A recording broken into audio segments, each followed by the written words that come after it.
Us now from San Francisco is Billy Rios. He is the founder of the cybersecurity startup Whitescope. And also joining us is Lincoln Mitchell again from New York. Thanks both so much. Billy, let me start with you. In the case of the DNC email hack, what do these hackers want? I mean, we've heard accusations that they're trying to influence the U.S. election, but to what end? I mean, I think it's pretty obvious that they are trying to influence the election. If you look at the nature of the information that they disclosed and the timing, more importantly, I think it would be naive to think that the DNC networks are more secure than the RNC networks. So it's probably likely that they have access to other data for other political parties, but they chose to release the data for only one party, right? And so I think it's pretty obvious that they're trying to influence the outcome of an election. This is a way that they can reach hundreds of millions of voters in a couple swift actions. And so I think, just based on the information that they released and the timing of the release, it's pretty straightforward. They're trying to influence voters. If I could just jump in, Russia wants Trump to win this election. I think we should be very clear about that. Trump's position has been that he will perhaps take the U.S. out of NATO, which would be an absolute win for Moscow. He has said that he can work with Putin.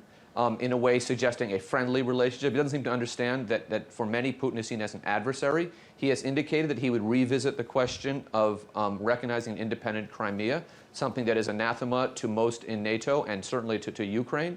So he is a candidate, and I have had my colleagues who are Russian, who are not necessarily close, supporters of the Russian government, have told me that Russia very much wants Trump to win this election. The Kremlin very much wants Trump to win this election. Additionally, they don't like Hillary Clinton. They see Hillary Clinton as tough. They see her as an anti-Russia hawk.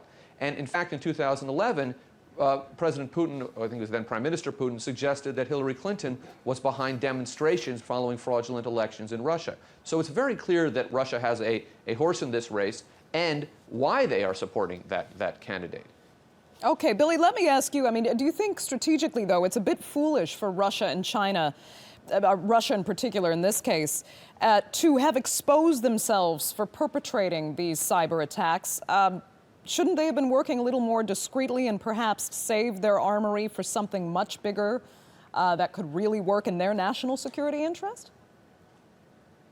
Yeah, that's a really good question, right? So we have to remember a couple things. So first, whoever released this, whether it's Russia or someone else, they get to pick which data they release, right? So they get to craft this message and form this message the way they want to form it. And so that's very important.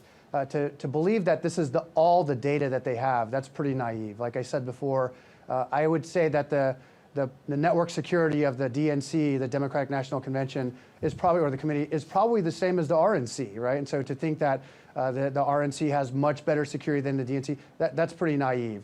They probably have access to a lot of different data, whoever this is, and they decided which data to release, when to release it, and how to release it. So that's a very important piece. The second thing to think about is, I know a lot of folks are pointing the finger at Russia here, but really, this could be anyone, right?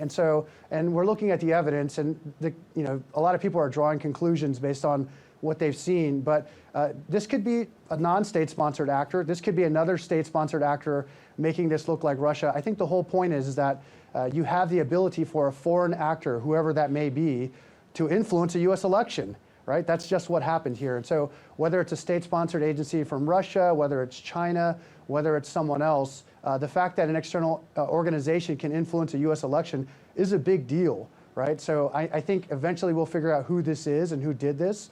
But for right now, whoever did this, they've already reached millions of voters with what they did. But Billy, logistically, technically, how difficult is it for the United States to fight these hackers? I think we just saw it, right? The data is already out there. Even if we do figure out who did this and how they did that, they've already reached hundreds of millions of voters, right?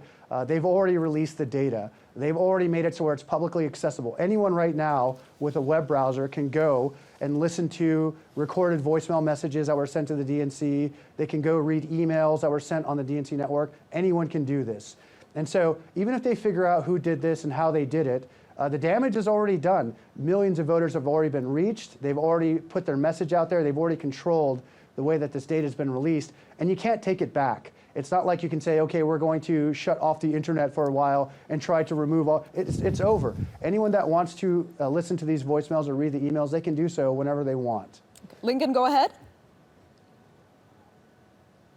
Well, a couple things. First, this also reveals a weakness of our political institutions. We don't know if it's Russia, and I think Mr. Rios is right about that, but we've also seen Russia pursue similar tactics of supporting kind of far-right and far-left parties throughout Europe. We kind of thought in the United States our institutions are stronger, they wouldn't get involved. If it is Russia, that we have shown our institutions to be weaker than we thought, and at least they see it that way. But the second piece of this is that even if it's not Russia, right, because Mr. Rios is right, this could be an independent actor, it could be China, we don't know who did this exactly, but even if it's not Russia, the comments that Donald Trump made following this are extraordinary.